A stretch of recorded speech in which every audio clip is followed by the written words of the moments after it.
आप यहाँ हैं?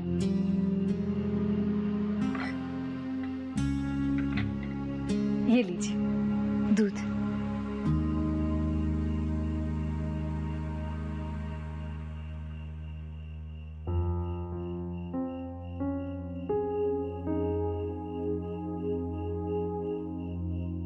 पंकज जी, बुरा मत मानिएगा, लेकिन यूं सबके सामने आपने छोटी माँ की बात ना मानकर अच्छा नहीं किया। एक तरह से आप उनके खिलाफ गए। मैं समझ सकती हूँ कि उन्हें कितना दुख हुआ होगा। कम ऑन ज्योति, छोटी माँ मेरी किसी भी बात का कभी बुरा नहीं मान सकती। तुम बेकार में परेशान हो रही हो। नहीं पंकज जी, मैंने महसूस किया कि आज उन्हें आपकी बात पसंद नहीं आई। आई नो हर ज्योति, छोटी माँ और मेरा रिश्ता आज का नहीं है।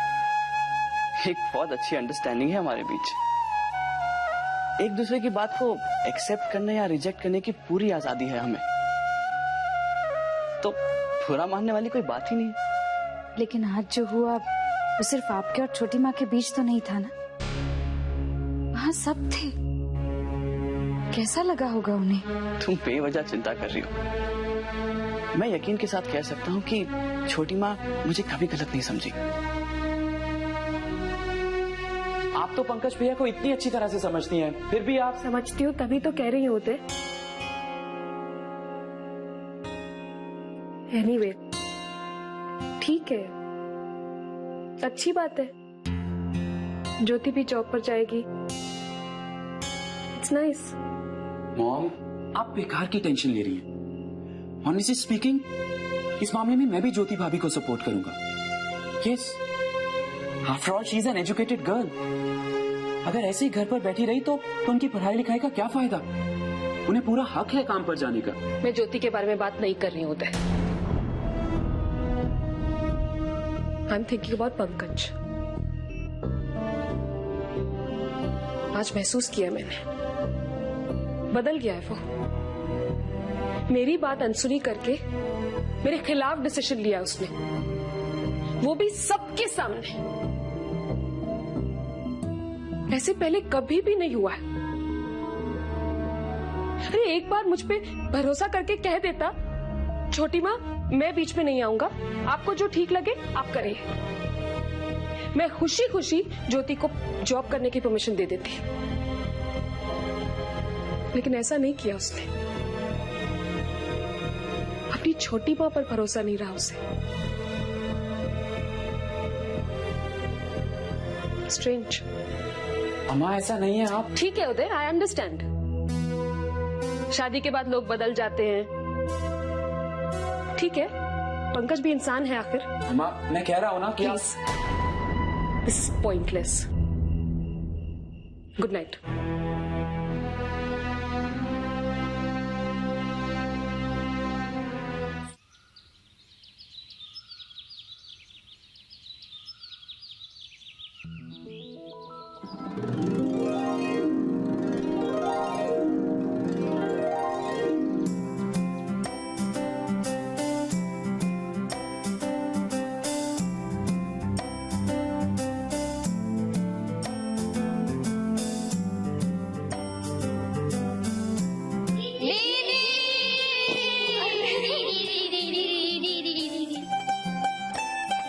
कैसे हो तुम सब?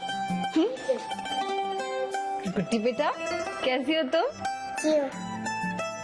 और रानी, पढ़ाई ठीक से चल रही है? गुड। और बंटी, तुम शैतानी करते हो या पढ़ाई भी करते हो?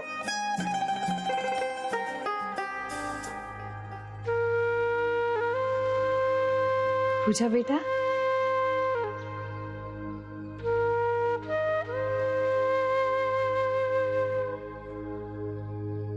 कैसी हो बेटा तुम? आपको मैं बहुत याद करती थी। पता है सब क्या कहते थे? क्या कहते थे? सब कहते थे आपकी शादी हो गई ना तो अब आप यहाँ नहीं आएंगी। गलत कहते थे सब। देखो मैं तो आ गई और अब रोज आऊंगी। सच्ची दीदी? सच्ची। अरे बच्चों, तुमने तो आते ही ज्योति दीदी को घेर लिया है।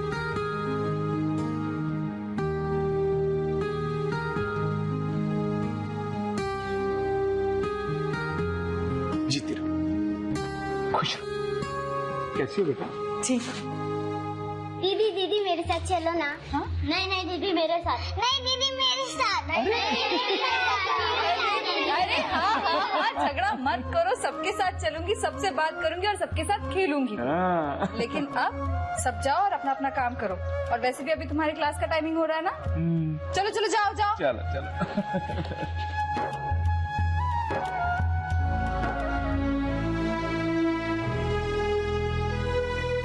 अब तो घर में बहू आ गई है गायत्री, सास बन गई हो तुम तो। वो तो है। कैसी है नई बहू रानी? हमसे भी तो मिलवाओ, हम भी तो देखे पंकज कैसी पत्नी लाया अपने लिए। बुलाओ ना ज्योति को। ज्योति अभी बाहर गई है, घर पर नहीं है। पंकज के साथ गई है? वो असल में नहीं, एक्चुअली वो काम पे गई है। काम पर? क्या बात है भैरवी, नई बहू को आते ही अपने साथ बिजनेस में लगा दिया क्या? नहीं, एक्चुअली शादी से पहले से ही काम करती है ना ज्योति। लेकिन भैरवी, तुम्हारा तो अपना बिजनेस है। अगर ज्योति को सर्विस करने का इतना शौक है तो तुम्हें ज्वाइन करती। एक्चुअली एक अनाथ आश्रम में बहुत सालों से जा रही है ज्योति, तो वहाँ के बच्चे सब घुल मिल गए ना उसके साथ। मैंने बताया था ना, हम लोग भी ऐसी ऑर्गेनाइजेशंस की काफी हेल्प करते हैं। बस उन्हीं में से एक अनाथालय से जुड़ी है ज्योति। ओहो, तो सोशल सर्विस करती है आपकी बहू। लेकिन एक बात कहूँ गायत्री, हाँ, तुम्हें बहू को रोकना चाहिए था। अभी अभी तो आई है हनीमून से, कुछ दिन और एंजॉय कर लेती। समाज सेवा तो बाद में भी हो सकती है। क्या फर्क पड़ता है, कौन सा उसे धूप में पैदल जाना है। आने जाने के लिए कार है, ड्राइवर है। और काम भी क्या, थोड़ी बहुत बच्चे के साथ खेलना कूदना बस।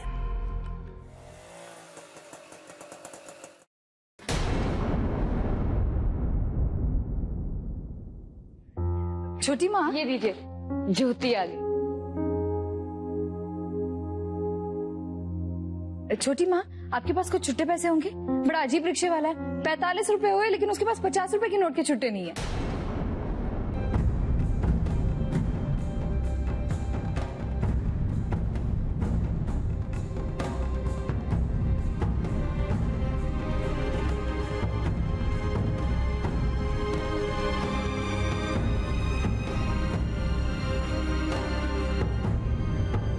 छोड़ो ना वो सब ज्योति, अब पहले सबसे मिल लो।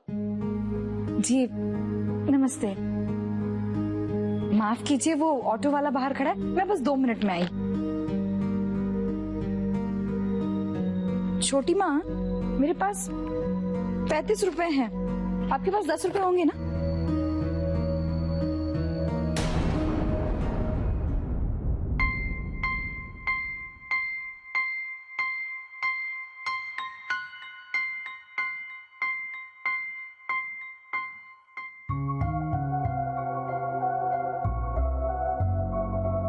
ज्योति, 5 ही रुपए की तो बात है, रहने दो ना, छोड़ दो। जी ठीक है। अब तुम कहाँ जा रही हो? घर में इतने सारे काम करने वाले हैं, किसी को भी भेज दो ना। अरे कोई है? राम सिंह। जी मालकिन। इन्हें दे दो जरा 50 का नोट। बाहर एक ऑटो वाला खड़ा है, उसे पैसे दे दो और कह दो कि चेंज रख ले।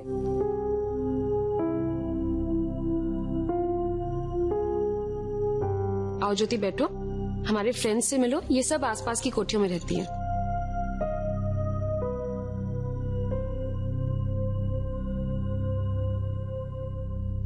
नमस्ते। नमस्ते।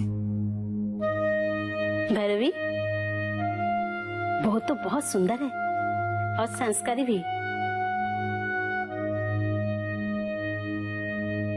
तभी तो ऐसे रईस घराने में आकर भी सोशल वर्क कर रही है।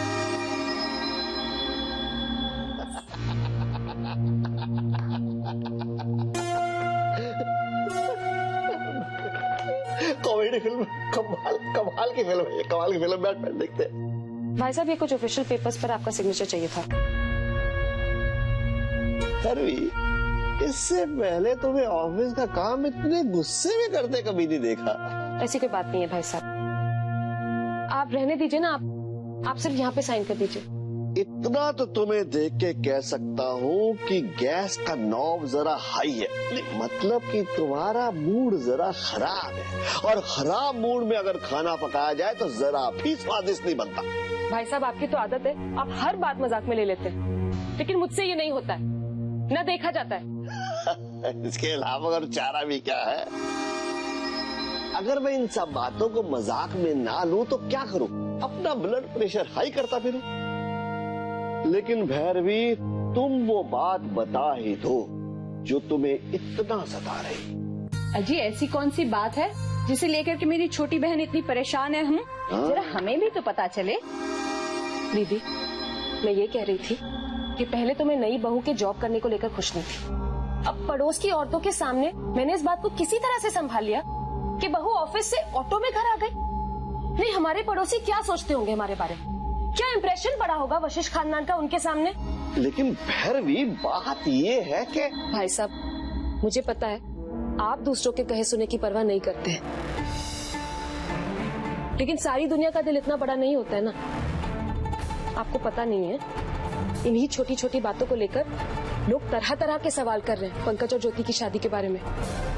दीदी, कुछ लोग कह रहे हैं कि एक सुंदर और पढ़ी लिखी लड़की ने एक ना देख पाने वाले इंसान से उसके पैसे के लिए शादी की, और कुछ लोग तो ये भी कह रहे हैं कि वशिष्ठ खानदान के लोगों ने अपने पैसों के बल पर एक गरीब परिवार की सुंदर लड़की से अपने अपाहिज बेटे की जबरदस्ती शादी करवा दी,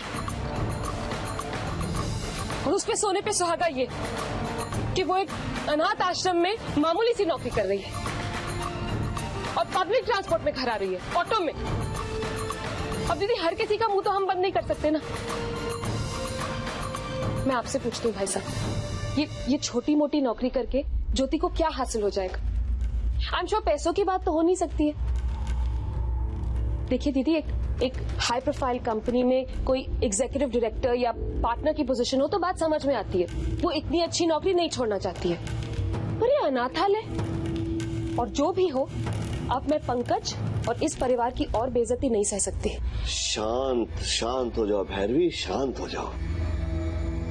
लोग अक्सर उस चीज के बारे में बातें करते हैं जिनको उन्होंने कभी देखा नहीं होता, जैसे कि अमीर खानदान की बहू का ऑटो में आना।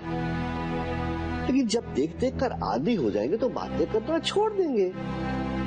और फिर भैरवी, हम तो जानते हैं ना, ज्योति का मन साफ है। उसने पंकज से पैसों के लिए और ऐशो आराम के लिए शादी नहीं की है, इसलिए हमें लोगों की बातों को नजरअंदाज कर देना चाहिए। क्यों जी? हाँ भैरवी, बात तो इनकी बिल्कुल सही है। भाई साहब, आप दोनों बहुत ही सीधे और सुलझे हुए इंसान हैं, और सारी दुनिया ऐसी नहीं है। ये जो भी हो रहा है ना, अगर हमने इस बात को यहीं पे नहीं रोका तो आगे चलकर पंकज की जिंदगी में इन बातों को लेकर बहुत सारी प्रॉब्लम्स खड़ी हो सकती है। और इन बातों को रोकने के लिए ना मैं कुछ भी करूंगी, कुछ भी।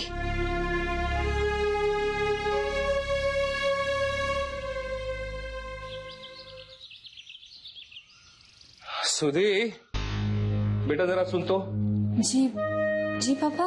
बेटा, मैं जा रहा हूँ नहाने के लिए, कुछ देर बाद वो दूध वाला आएगा, तो उसका हिसाब किताब करके जरा उसको पैसे दे देना। पैसे वहाँ दराज में रखे हुए हैं, कर लेगी ना बेटा ठीक से हिसाब? 2-3 दिन का नागा है उसका इस महीने का। पापा, आप चिंता मत कीजिए, मम्मी बाजार जाने से पहले मुझे कुछ पैसे जोड़कर देकर गए, तो मैं दे दूंगी उसे। ठीक है बेटा। और सुन, हाँ, माँ को सत्संग से आने में देर हो जाएगी तो तुम घबराना मत। किसी के लिए भी दरवाजा खोलने से पहले ध्यान रखना थोड़ा सा। आप चिंता मत कीजिए पापा, आप आराम से नहाने जाइए। घबराएगी तो नहीं? पक्का? शाबाश।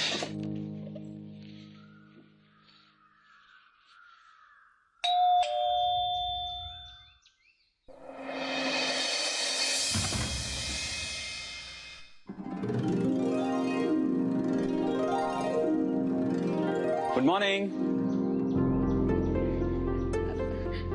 आप आइए ना।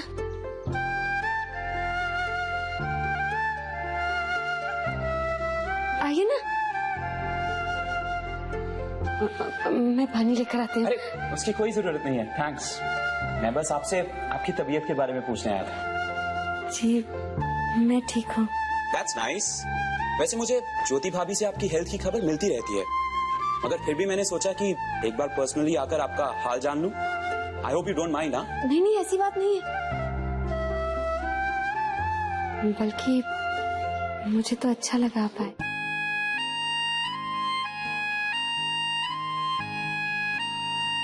अरे आप बैठिए ना, मैं चाय बना कर लाती हूँ। मैंने कहा ना, फॉर्मेलिटी की कोई जरूरत नहीं है। मैं बस ऑफिस जा रहा था और रास्ते में जाते हुए मैंने कहा कि आपका हालचाल पूछता चलूं, और मुझे लगता है कि अब आप ठीक हैं। जी। और आपके वो बुरे सपने? वो भी अब कम आते हैं। अच्छा, नेक्स्ट टाइम अगर कोई भी बुरा सपना आए तो मुझे याद कर लीजिएगा। जी मैं समझी नहीं। वेरी सिंपल, मुझे कराटे आता है। आप मुझे याद करेंगी, मैं आपके सपने में आऊंगा, और सपने में जो भी कोई आपके करीब आएगा मैं उसे मारकर दूर भगा दूंगा। ऐसे घर के सब लोग कहीं गए हैं क्या? कोई दिखाई नहीं दे रहा? जी मम्मी और दादी बाहर गए हैं और पापा बस अभी नहाने गए। ओके, घर में सबको मेरी तरफ से नमस्ते कहिएगा। आप अच्छा, अब मैं चलता हूँ, मुझे ऑफिस पहुंचना है, वरना मॉम बहुत नाराज होगी। Okay bye bye. एक मिनट, आप 1 मिनट रुकिए ना, मैं अभी आई। ओके।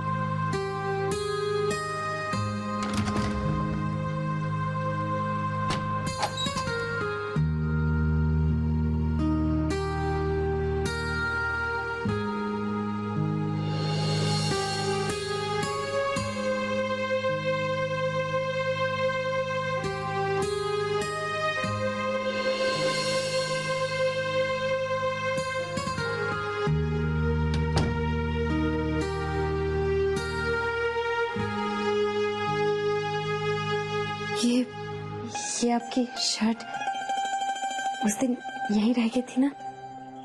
ये तो खराब हो गई थी ना? वो नहीं, बस थोड़ी फट गई थी ना, तो मैंने रफू कर दी, और इसी रंग के बटन भी लगा दिए, तो अब बिल्कुल पता नहीं चलता। ओह माय गॉड, इस शर्ट के लिए इतनी मेहनत करने की क्या जरूरत थी आपको? वैसे तारीफ करनी होगी आपकी, अब तो ये शर्ट एकदम नई जैसी लग रही है। तो कोई नहीं बता सकता ये कहां से फटी है। जी नहीं, बिल्कुल मत बताइए। अब ये मुझे एकदम नई लग रही है, और मैं इसे दोबारा जरूर पहनूंगा। I mean it. Thanks a lot. अब मैं चलता हूँ। आप अपना ख्याल रखिएगा। बाय।